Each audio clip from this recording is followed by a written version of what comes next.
할렐루야, 살아계신 하나님 아버지, 무더운 8월의 더위 가운데도 저희의 몸과 마음을 지켜주시고 예배하게 하심에 감사를 드립니다. 이 시간 하나님의 선하시고 온전하신 뜻이 선포되어지게 하시고 예배 순서마다 오직 하나님께만 영광을 돌려드리기 원합니다. 한 주를 살아가는 동안 주의 말씀을 붙잡고 애써 지킨 자들에게 위로와 평안을 주시옵소서. 넘어진 자에게는 십자가의 사랑으로 다시 일으켜 주시고 새로운 은혜를 허락하여 주시기 원합니다. 그리고 죄에 빠지지 않도록 그리스도의 사랑으로 서로를 돌아볼 수 있는 마음의 여유 또한 허락해 주시옵소서. 나라를 위해서 기도합니다. 대한민국의 정치와 경제가 회복되게 하시고 상식이 통하는 나라, 사회적 약자들이 배려받는 나라가 되게 하여 주시옵소서. 한국 교회와 다드림 교회가 말씀을 사모하게 하시고 기도하며 겸손히 순종하게 하여 주시옵소서. 이 시간 말씀을 전하는 담임 목사님에게 성령의 충만한 은혜를 주시고 말씀의 권능을 입혀 주시옵소서. 듣는 저희들은 말씀이 선포될 때에 심령의 변화를 받고 제 가운데 거하지 않길 결단하며 새 사람 되게 하여 주시기 원합니다. 예수님의 이름으로 기도합니다. 아멘.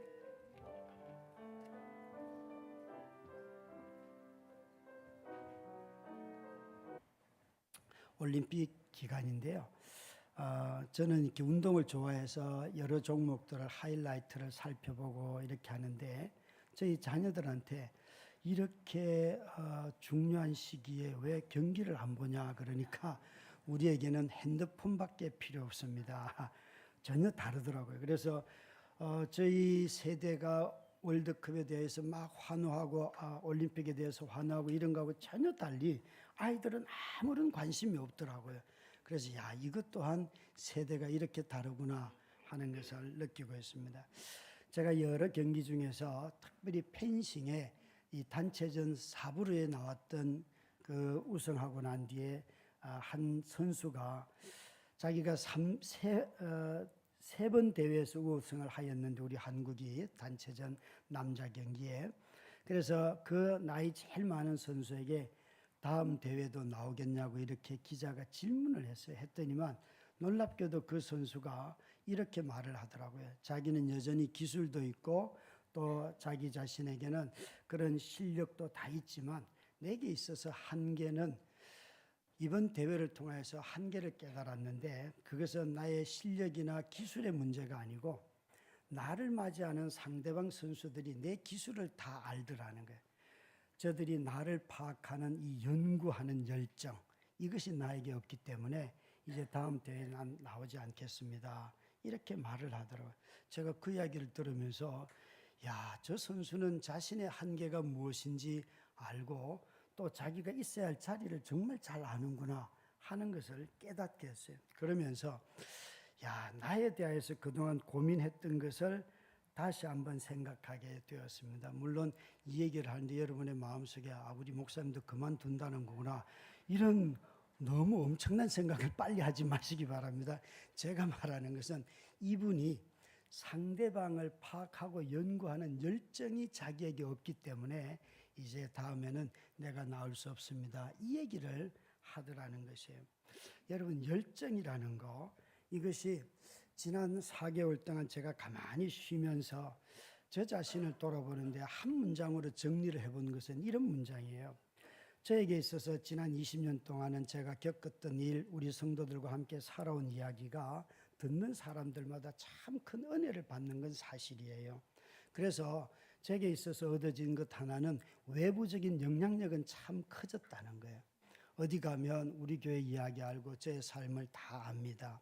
그런데 제가 고민했던 것은 내 속사람이 이렇게 건강해졌는가? 내 속에서 하나님을 향한 열정이 불타오르는가? 이걸 묻는다면 저는 이 선수와 똑같은 말을 할 수밖에 없다는 것을 알게 되었어요.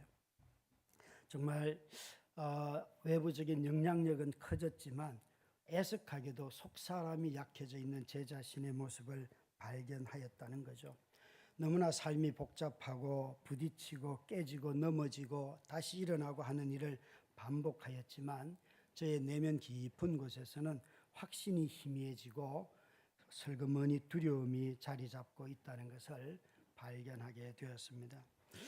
아마 이것은 사역을 해가는 모든 사람들이 한 번씩 겪는 문제이고 어쩌면 젊었을 때도 이런 두려움들이 있지만 나이가 들수록 자신의 불안정한 그런 지위와 또 경제적인 형편과 건강과 이 모든 것들을 보면서 많은 사람들이 내색하지 않지만 다 갖고 있는 그런 어려움인 것 같습니다. 이런 어려움들이 제게도 있는데요. 바울이 마치 디모데에게 했던 이 말이 제게 필요한 말이라는 것을 깨닫게 하였습니다. 빌립보서 디모데후서 1장 6절 7절 말씀에 바울은 이 디모데 에베소 교회를 담임하고 있는 디모데를 향하여서 그가 이렇게 권면하고 있습니다. 함께 읽습니다.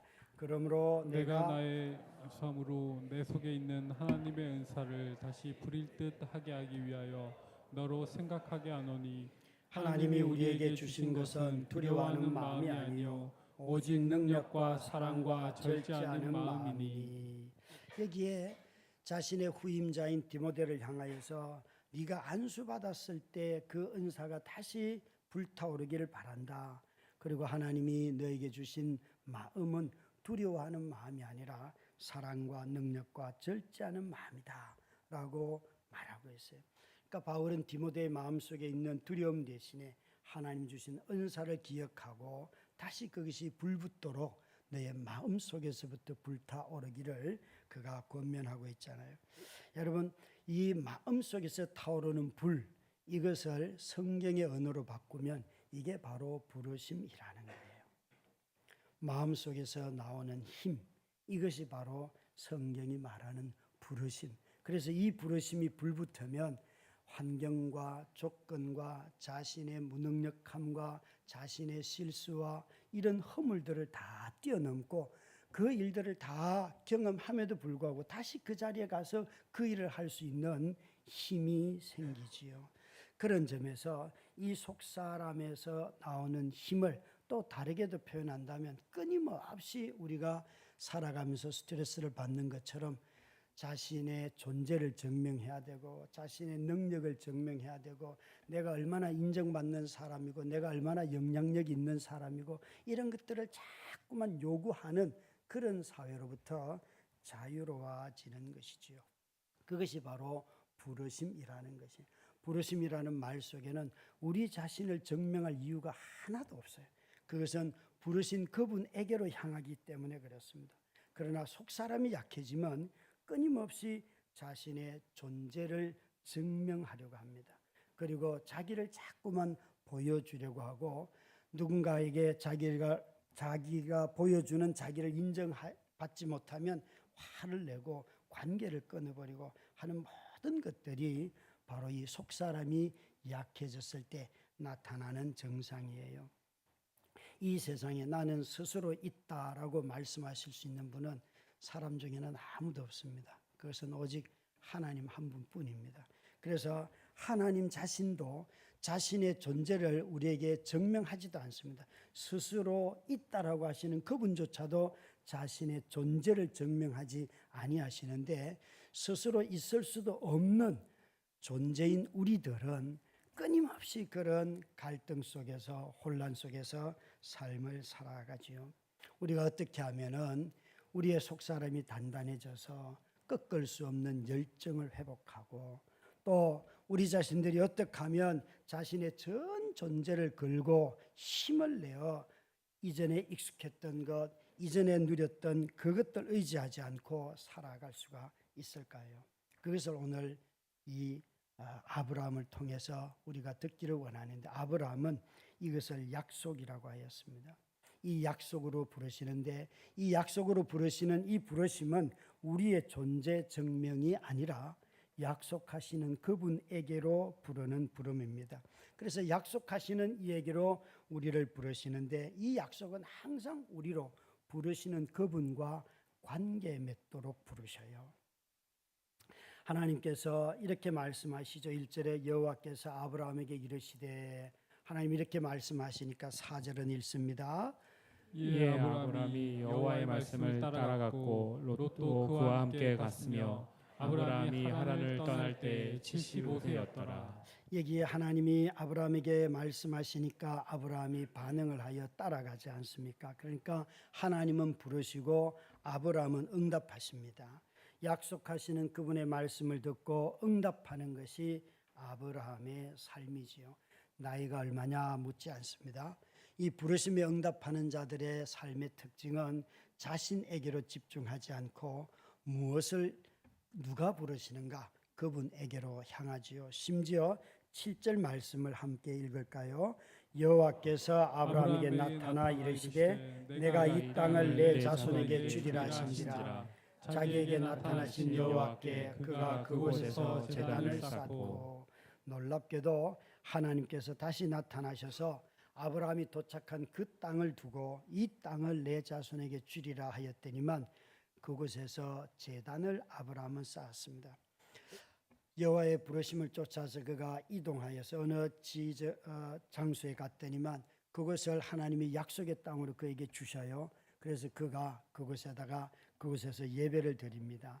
참 우리의 삶을 이런 관계로 보다 보면 우리가 무엇을 꿈을 꾸고 이루고 그것을 취하고 이런 삶이 아니라 끊임없이 하나님의 말씀을 듣고 응답하고 그 말씀에 응답하고 나면 또 하나님이 말씀하시고 이런 관계 속에 아브라함이 살아갔다는 것이에요. 우리 하나님은 우리에게 말을 걸어오시는 대화하시는 하나님이십니다.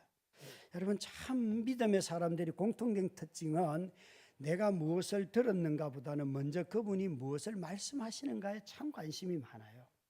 그래서 그 말씀에 응답하는 삶을 살려고 하지 내가 이런 어떤 것을 쟁취하는 삶을 살려고 하지 않습니다.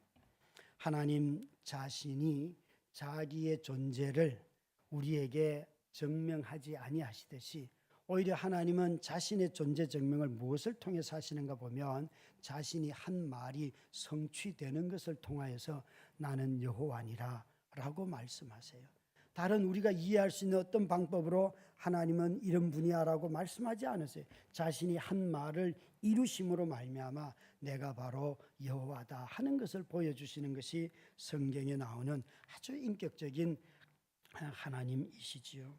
여러분, 오고 가는 모든 세대는 오늘 읽은 7절의 말씀에 내가 이 땅을 내 자손에게 주리라 하였을 때에 지금까지의 모든 인류의 역사는 땅을 얻을 때 무엇으로 얻었는가 하면 전쟁을 통하여서 자신의 힘을 통하여서 군사력을 통하여 땅을 얻었습니다. 그런데 오늘 하나님이 아브라함에게 뭐라고 약속하는가 하면 나는 너에게 선물로 땅을 주겠다. 너의 군사력도 아니고 너의 능력도 아니고 너의 계획도 아니고 네가 이 걷기만 한다면 내가 이 땅을 너에게 선물로 준다라고 하나님이 약속하세요. 이게 여러분 놀라운 이야기죠. 하나님이 땅을 얻는 방법을 아브라함에게 그 당시 사람들과 다른 모습으로 땅을 얻도록 가르쳐 주시는 것이에요.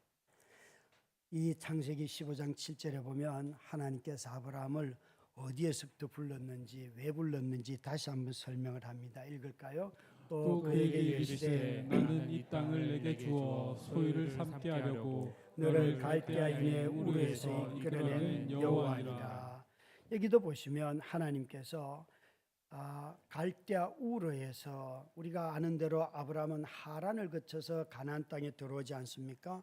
그의 아버지가 살아있을 때 이 갈대아 우르부터 출발하였는데 그곳에서부터 하나님은 이곳을 염두에 두고 너를 불렀고 그리고 여기까지 왔다는 것이에요. 하나님이 정말 힘으로 땅을 얻게 하는 분이 아니고 그의 순종을 통해서 땅을 얻게 하십니다. 그런데 이 이야기는 나중에 이스라엘이 가나안 땅에 들어가서 이제 땅을 정복을 하고 난 뒤에 다시 한 번 더 여호수아를 통하여서 그들에게 다시 한 번 더 알려주십니다. 여호수아서 24장 2절부터 4절 말씀해 보시면 여호수아가 자기 민족을 향하여서 이 땅을 가나안 땅을 두고 이렇게 말합니다. 옛적에 너희 조상들 아브라함의 아버지 나홀의 아버지 데라가 강 저쪽, 이건 유프라테스 강 저쪽에서 다른 신들을 섬겼는데 3절 4절은 같이 읽습니다. 내가 너희의 조상 아브라함을 강 저쪽에서 이끌어내어 가나안 온 땅에 두루 행하게 하고 그의 씨를 번성하게 하려고 그에게 이삭을 주었으며 이삭에게는 야곱과 에서를 주었고 에서에게는 세일산을 그의 소유로 주었으나 야곱과 그의 자손들은 애굽으로 내려갔으므로. 이 3절 말씀에 보시면 하나님께서 그들을 이 우르에서 이 땅으로 불러낸 이유가 뭔가 하면 너희가 우상을 숭배하고 우상을 섬기던 그 땅에서 나와서 이 가나안에서부터 여호와를 섬기는 백성, 여호와를 섬기는 나라를 이루기 위함이다. 여러분, 가나안 땅에도 우상이 있습니다. 그런데 하나님은 우르의 우상을 떠나서 우르에 사는 사람들은 주로 달을 신으로 섬겼는데, 이 달을 신으로 섬긴다는 것은 자연을 의지하고 자연의 현상을 가지고 신이라고 하는 사람들이에요. 그런데 그들을 떠나서 내가 너희들을 불러내서 이제 이 가나안 땅에서 새로 민족을 이루는데, 그 민족은 여호와를 섬기는 민족으로의 부르심이라는 거예요. 그러니까 이 땅은 단지 땅을 위한 약속이 아니라 그 땅에서 어떤 통치가 이루어져야 하는지, 그것이 하나님이 이 백성을 불러낸 이유라는 거죠. 왜 이렇게 아브라함을 부를 때도 다른 신을 섬기는 네가 여호와를 섬기도록 불렀다 말씀하시고, 또 이스라엘 백성들을 약속의 땅인 가나안에 불러들여서는 그곳에서 다시 자기 백성을 향하여서 너희가 이 땅에서 절대 우상을 섬기면 안 된다라고 말씀을 하실까요? 하나님은 우리를 부르실 때에 약속이 뭔가 하면 우상을 떠나서 나를 섬기라는 것이에요. 그런데 사람들이 한번 우상을 떠나면 다 떠난 것 같지 않습니까? 굳이 한데 아브라함한테 이렇게 얘기했으면 이스라엘 백성들에게 땅을 약속해서 그 약속의 땅에 들어갔으면 끝을 냈을 것 같은데, 여러분, 우리가 알고 있는 대로 구약의 처음부터 끝까지 역사를 보면 이스라엘이 우상을 떠납니까? 못 떠납니까? 못 떠납니다. 구약의 역사는 처음부터 끝까지 다 그들이 우상 숭배자로 끝이 나지 않습니까? 그래서 신약 성경으로 오면 우상에 대한 이야기를 신약이 언급하는 신은 딱 우상 숭배 2개밖에 없습니다. 돈이라고 하는 재물의 우상과 탐욕, 마음의 탐욕. 돈은 그래도 보이는 것이니까 좀 우리가 파악하기가 쉽죠. 그런데 마음의 탐욕의 우상은 참 어렵습니다, 분간하기가. 다시 말해서 우린 너무 쉽게 내가 지금 여기 앉아 있으니까 우상을 섬기지 않습니다라고 말할 수 있지만, 마음의 탐욕으로 찾아본다면 우리 마음은 언제든지 자식이 우상일 수도 있고요, 자기 성공이 우상일 수도 있고요, 누군가는 건강 자체가 우상일 수도 있어요. 그래서 자신은 이 건강이 없으면 아무것도 못하고 자신 마음에 평안이 없고 자기의 인생이 다 무너진 것 같고 이렇게 생각을 하는 마음이 우리 가운데 있다는 거지요. 여러분, 하나님이 우리를 부르실 때에 그 부르시면은 하나님을 섬기도록 영원히 우리 마음속에서 하나님만이 유일한 분으로 계시도록 우리를 불렀다는 것이에요. 하나님이 성막으로도 우리에게 보여주셨고 성전을 통해서도 보여주셨지만, 하나님이 정말 자신의 성전 삼고 싶었던 것은 우리 마음이고, 또 사람과 사람 사이에 인간 안에서, 사람 관계 안에서 하나님은 자신이 계시기를 원하셨지 않습니까? 그런 눈으로 본다면 저와 여러분이 정말 내 마음을 다해서 하나님을 섬기지 않는다면 이스라엘 백성들이 늘 혼났던 것처럼 너희들은 여호와도 섬기고 또 우상도 함께 섬긴다. 마음 하나만큼은 여러분 오직 하나님께 드려져야 하는 거죠. 어떤 분이 우리 운동선수 중에 박지성 씨를 2개의 심장을 가졌다고 얘기하잖아요. 2개의 심장. 그래서 당신에게 2개의 심장을 준다면 그것 가지고 뭘 하겠습니까? 그랬더니만 한 사람은 나는 지금 한 개의 심장을 가지고도 제대로 사랑을 못해서 힘드는데 두 개의 심장을 주면 두 여자를 사랑하지요. 그러더라고요. 제가 얼마나 웃었는지 몰라요. 여러분, 이 마음 하나 가지고 그 사람이 쪼크를 했는데 여러분들이 못 알아들은 것 같은데 제가 설명을 잘못해서 그분이 이렇게 말해요. 마음은 오직 한 여자에게 바치는 것 아닙니까? 그러니까 내가 두 여자를 취할 수 있으니까 얼마나 기쁩니까? 사실 이렇게 말한 거였어요. 예. 여러분, 참 사람 마음이요. 여러분, 마음이 하나인데도 여러분 이 한 마음 가지고 이게 여러분 오직 하나님 그분에게 다 드려지던가요? 하나님 그분에게.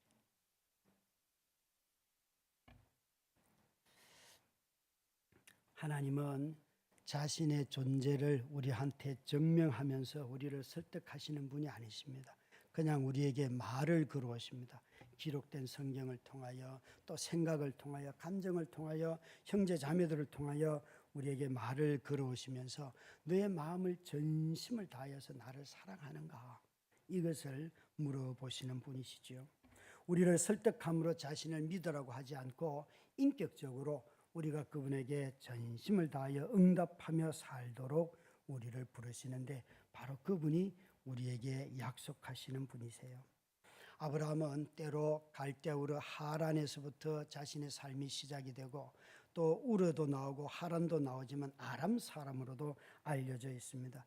그가 아람에 있든지 우르에 있든지 하란에 있든지 간에 그는 항상 우상 숭배하는 도시에서 삶을 살아갑니다. 그러나 하나님께서 그를 이 가나안으로 불렀던 이유는 이곳에서부터 네가 오직 여호와를 섬기는 모든 사람들의 조상이 되라는 부르심입니다. 여러분, 우상 숭배자들의 삶의 특징이 있습니다. 그것은 자신의 마음에서부터 무엇이 출발하지 않고 항상 외부적인 환경으로부터 올 것입니다. 그래서 사람들이 외부적으로 환경을 좋아하고 평가하고 그러면 자신이 잘 하는 줄 압니다. 그러나 자기 마음은 거기서부터 대상으로부터 멀리 있을 수 있습니다. 이런 사람들의 특징은 항상 자기 증명하려고 합니다. 인정받으려고 합니다. 영향력을 끼치려고 합니다. 능력으로 다른 사람들을 압제할 수도 있습니다. 그런데 하지 않는 게 딱 하나 있습니다. 사람들과 관계 맺으려고 하지 않습니다. 전능하시고 온 세상을 만드신 그 하나님조차도 우리에게 우리와 관계 맺으려고 하시는 하나님이신데 놀랍게도 이런 우상 숭배적인 삶을 사는 사람들은 사람과 관계 맺으려고 하지 않습니다. 참으로 이 하나님은 자신의 존재를 증명하기 위해서 우리에게 다가오시는 분이 아니고 우리를 사랑하셔서 우리에게 말을 걸어오시면서 오늘도 우리에게 말씀하시는 하나님이십니다. 그래서 그분은 우리와 사귐을 가지려고 우리 마음 가장 깊은 곳에 계시기를 원하셨고 성령님으로 말미암아 우리 안에는 성전이 우리 마음이 성전이 된다는 것입니다. 여러분, 이런 자기 존재 증명이 아닌 이 삶을 성경은 약속에 따라 순종하는 삶이라고 하는 것입니다. 우리가 자신의 존재를 증명하기 위해 사는 것이 아니라 약속에 따라 순종하는 삶을 살 때 그것을 부르심이라고 하지요. 그래서 하나님은 자신이 이 아브라함에게 내가 내게 보여줄 땅으로 걸어가라라고 하십니다. 그랬더니만 아브라함이 가나안 땅으로 가려고 떠나서 마침내 가나안 땅에 들어갔더라. 하나님이 말씀하시면 아브라함은 그대로 응답하였습니다. 6절 7절은 같이 읽습니다. 아브라함이 그 땅을 지나 세겜 땅 상수리 나무의 일이 그때 가나안 사람이 그 땅에 거주하였더라. 여호와께서 아브라함에게 나타나 이르시되 내가 이 땅을 내 자손에게 주리라 하신지라. 자기에게 나타나신 여호와께 그가 그곳에서 제단을 쌓고. 예, 하나님이 아브라함이 순종하면 또 그 다음에 또 나타나셔서 말씀하시고 또 아브라함이 순종하면 말씀은 이 관계가 계속 반복됩니다. 그런데 오늘 이 본문에 보시면 하나님이 아브라함에게 하시는 네 가지 약속이 있습니다. 그것은 첫 번째는 뭔가 하면 내가 땅을 얻을 것이다 하는 약속이고 두 번째는 큰 민족을 이룬다. 세 번째는 네가 축복하면 내가 축복하고 네가 저주하면 내가 저주한다 말하는, 이건 사실은 언약을 맺는 걸 말씀하시는데 특별한 관계를 약속하고 계세요. 아브라함과 특별한 관계. 나중에 그래서 아브라함을 자신의 친구라고까지 말씀하십니다. 네 번째는 아브라함으로 인하여 모든 민족이 복을 받는다는 이 네 가지 약속을 하십니다. 그런데 이 네 가지 약속이 동시에 다 이루어진 인물이 구약 성경에 한 사람도 없습니다. 아브라함 하나만 해도요, 땅을 얻을 것이라 했는데 아브라함은 75세에 그가 우르를 떠나서 이제 가나안 땅에 들어오고 난 뒤에 나중에 100살을 살게 되는데 100년 동안 그가 얻은 땅은 그의 아내 사라가 죽었을 때 보니까 그 막벨라 굴 하나밖에 없어요. 아브라함 잘 산 거예요, 못 산 거예요? 겨우 마누라 묻는 땅, 묘지 하나 얻었는데 그것도 아주 비싸게 은 400세겔을 주고 그 당시 가격의 무려 2배예요. 그냥 그걸 샀어요.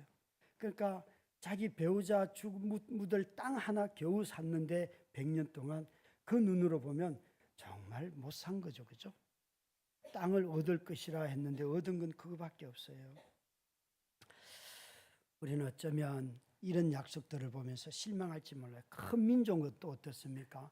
아브라함은 지금 자신을 향하여 내가 너로 큰 민족을 이루게 하겠다 뿐만 아니라 모든 민족을 축복하겠다 하시는데 모든 민족의 축복은 다음이라고 하더라도 지금 그는 75세가 되었어요. 자기 아내는 아브라함보다 나이가 10살 어리니까 65세.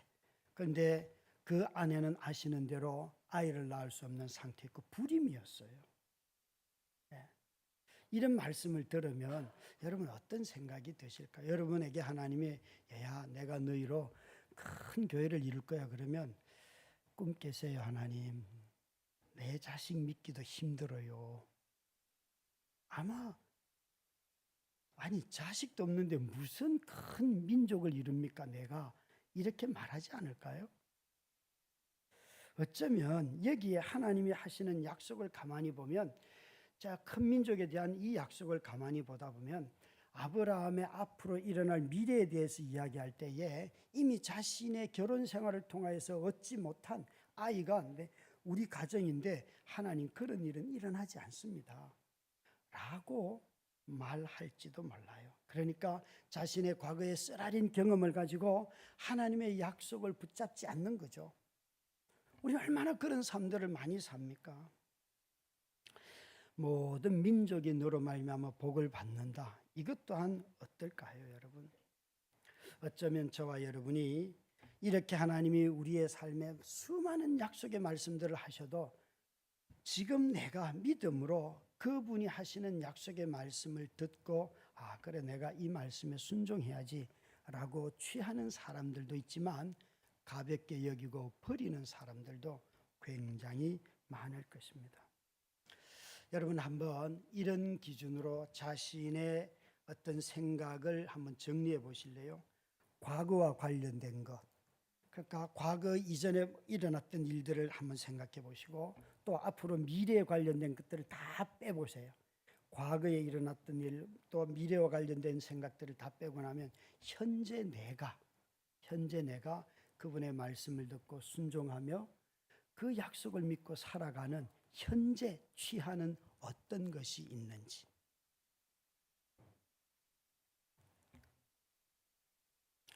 어쩌면 많은 사람들은 진짜 쓰라린 과거 때문에 현재도 너무 비통하며 살기도 하고 미래에 대해서 약속을 하면 불안해하면서 그게 이루어질까 회의하면서 현재에도 마음을 희미하게 마음먹으며 살아갈 수도 있습니다.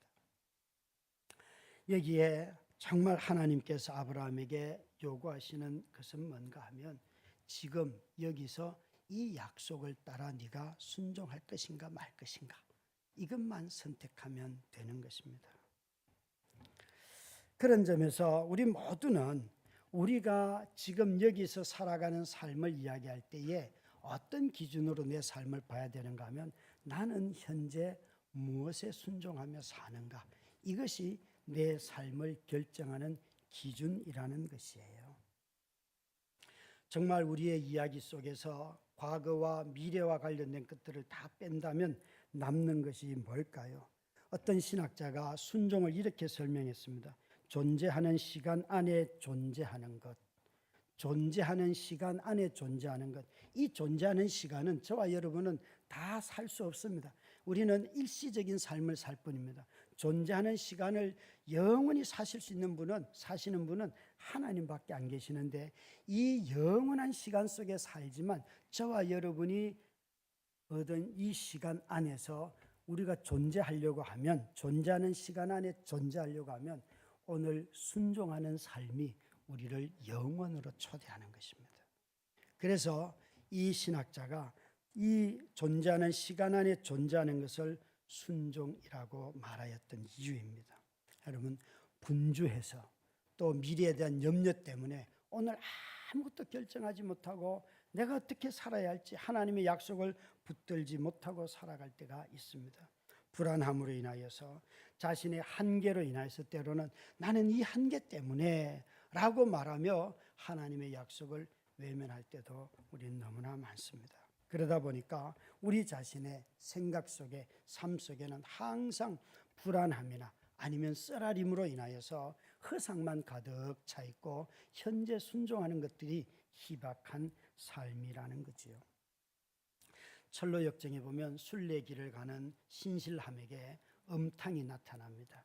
이 신실함이 음탕함으로 인해서 그 순례 여정에 큰 어려움을 겪습니다.